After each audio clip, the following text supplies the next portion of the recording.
할렐루야. 오늘도 말씀으로 주님과 동행하고 계신 여러분을 주님의 이름으로 축복합니다. 함께 보실 말씀은 이사야 59장에서 63장이 되겠습니다. 59장에서는 이사야가 백성들의 죄악을 고발합니다. 여호와께서 능력이 부족해서 자기 백성을 이방 나라에 넘겨준 것이 아니라 이스라엘의 죄악이 하나님과 이스라엘 사이를 갈라놓아서 하나님께서 얼굴을 돌리시어 자기 백성을 환난 가운데 그냥 버려두신 것이다 라고 말합니다.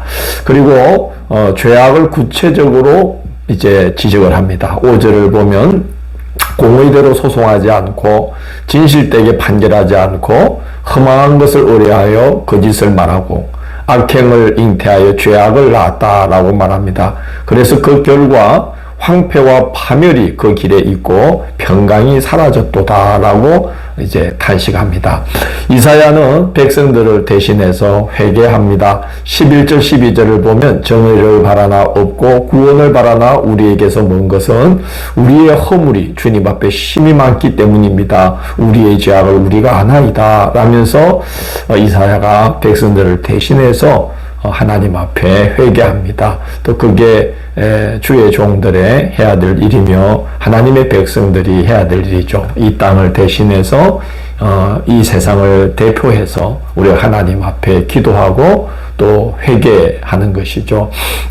16절을 보면 하나님은 상황이 그런데도 중재자가 없는 현실을 불쌍히 여기시면서 자기 발로 스스로 구원을 베푸시고 자기의 공의를 스스로 의지하여 하나님의 구속을 기다리면서 죄에서 떠나는 자들에게 구원의 은혜를 베푸십니다.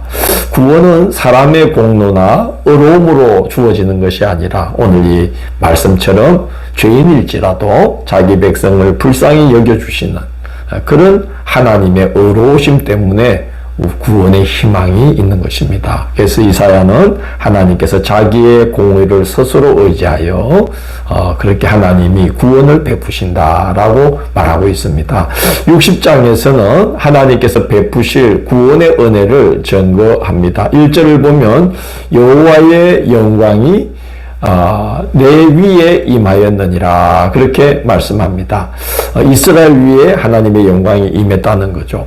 여호와의 영광이 임함으로써 어떤 변화가 나타나는가? 4절을 보면 끌려간 아들 딸들이 돌아온다고 말합니다. 그리고 5절에서 14절을 보면 이방 나라의 재물이 이스라엘로 모인다던 거예요. 어떻게 그런 일들이 가능한가? 이방 나라 백성들이 여호와의 전에 바치고 또 그 제단에 올릴 은금과 유향 여러 짐승들, 제물이 될 짐승들을 가지고 와서 하나님의 집을 영화롭게 할 것이기 때문에 그렇게 이방의 제물들이 이스라엘로 모이게 될 것이다 라고 예고합니다.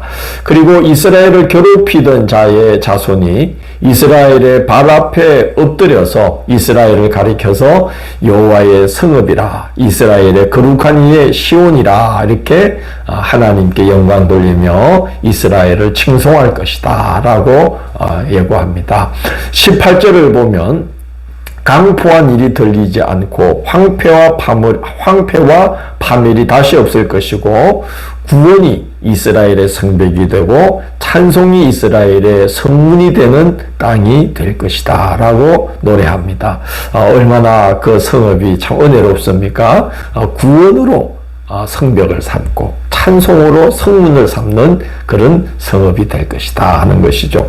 21절 22절을 보면 하나님의 영광을 나타내기 위해서 하나님께서 어떤 역사를 하시냐 하면은 그 작은 자가 천명을 이루게 하시고 약한 자가 강국을 이루게 하실 것인데 때가 되면 여호와 하나님께서 그 일을 속히 이루실 것이다 라고 이사야는 이제 그 예고를 합니다. 61장은 메시아의 사역과 그 결과에 대한 증거입니다. 1차적으로는 이사야에게 위임된 사역이지만 궁극적으로는 예수께서 메시아 그리스도로 오심으로써 완전하게 성취될 구원의 은혜입니다. 메시아적 사명을 감당할 수 있는 능력의 근원에 대해서 1절은 주 여호와의 영이 내게 내리셨으니 라고 말합니다. 성령의 임재하심으로 사명을 감당할 수 있게 된다는 것이죠. 사역의 내용에 대해서는 1절 후반부에 보면 마음이 상한 자를 고치고 포로된 자에게 자유를, 갇힌 자에게 노임을 선포한다. 그리고 2절에서는 여호와의 은혜의 해와 우리 하나님의 보복의 날을 선포하여 모든 슬픈 자를 위로할 것이다. 그게 메시아의 사역의 내용이다 하고 이제 예고합니다. 그리고 사역의 결과에 대해서 말하기를 6절을 보면 이스라엘이 여호와의 제사장이라 하나님의 봉사자라 일컬음을 받게 될 것이다. 이사야가 메시아적 사명 감당함으로, 그리고 장차 올 그때의 메시아께서 그의 사역을 행함으로 인해서 백성들이 거룩해지는 것이죠. 그래서 이스라엘이 여호와의 제사장이라 하나님의 봉사자라 일컬음을 받게 될 것이라는 겁니다. 9절을 보면 세상 만민이 이스라엘을 가리켜서 그들은 여호와께 복받은 자손이라 그렇게 인정하게 될 것이다 라고 말합니다. 어떻게 그런 날들이 가능한가? 10절을 보면 여호와께서 구원으로 옷을 주실 것이기 때문이다. 그렇게 말합니다. 그래서 기뻐하고 즐거워할 날들이 예비되어 있다라고 말하고 있습니다. 62장은 이사야가 그 날이 임하도록 기도하기를 쉬지 않을 것이라고 다짐하는 다짐으로 시작됩니다. 1절을 보면 시온을 위하여 잠잠하지 아니하며 예루살렘을 위하여 쉬지 아니할 것인적이라고 말합니다. 쉬지 않고 잠잠지 않고 이스라엘을 위해서 끊임없이 기도하겠다는 거죠. 4절을 보면 그때에는 그때가 임하면, 그날이 임하면 버림받았던 여인 같았던 이스라엘이 결혼을 하여 기쁨이 충만한 여인처럼 되어서 이제 이스라엘을 버림받은 자라 그러지 않고 헵시바, 그 뜻은 나의 기쁨이 그에게 있다 하는 것이죠. 기쁨을 뜻하는 말이죠. 헵시바. 그리고 뷰라, 결혼한 여자를 칭하는 것이죠. 그래서 그때는 이스라엘은 버림받은 자라 칭함받지 않고 헵시바, 뷰라라고 칭함을 받게 될 것이다. 그렇게 말합니다. 왜 그런 거 하니? 5절을 보면 신랑이 신부를 기뻐함 같이 네 하나님이 너를 기뻐하시리니라고 말합니다.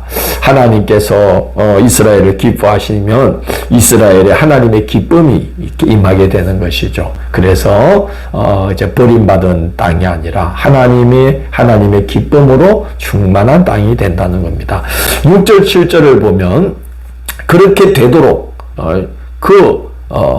날이 임하도록 쉬지 말고 기도하라고 당부하고, 또 여호와께서 그렇게 하시기까지 여호와로 하여금 쉬지 못하시게 하라고 당부합니다. 그 날이 예비되어 있지만 우리가 그렇게 이루어지기를 기도해야만 하나님께서 그 날을 선물로 주시기 때문에 그런 것입니다.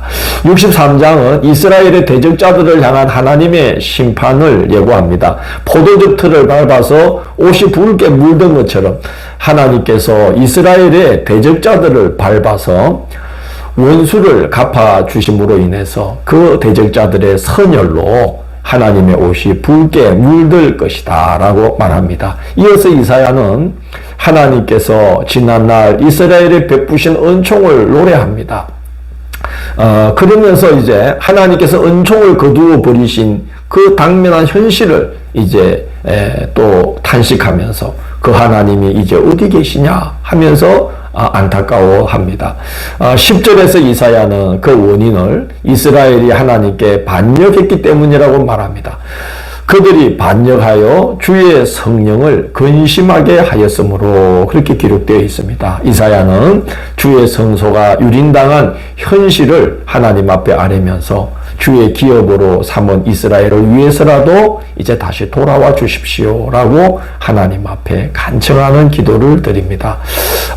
우리의 소망이 주께 있죠. 주님께서 나 같은 죄인을 그의 아들의 십자가 피값으로 구속해 주신 은혜를 베푸셨는데 하물며 삶의 문제에서는 얼마나 능히 건져주시겠습니까? 주께 소망을 두고 기도하면서 쉬지 말고 기도하면서 살아가고, 그리고 또 우리가 이 땅의 죄악을 보면서 이사야가 했듯이 이 땅을 대신해서 회개하며 또 이 땅의 구원을 위해서 하나님께 기도하는 그런 삶을 우리가 살아야만 되겠습니다. 내일 8월 6일 금요일은 이사야 64장에서 66장을 평강을 강같이라는 제목으로 살펴보도록 하겠습니다. 오늘도 함께해 주셔서 감사합니다. 주님, 주께 소망을 두고 살아갈 때에 주님이 주시는 힘으로 어려움들을 이겨내며 또 주님이 주시는 평강이 우리 가운데 임하리라 믿습니다. 이렇게 주께 소망을 두고 쉬지 말고 기도하고 하나님이 계획하시고 예비하신 일들이 속히 이루어지도록 우리 하나님께서 쉬지 아니하시고 그 은혜를 준비하시도록 끊임없이 쉬지 않고 기도하는 저희들이 되도록 인도하여 주옵소서. 예수님 이름으로 기도드립니다. 아멘.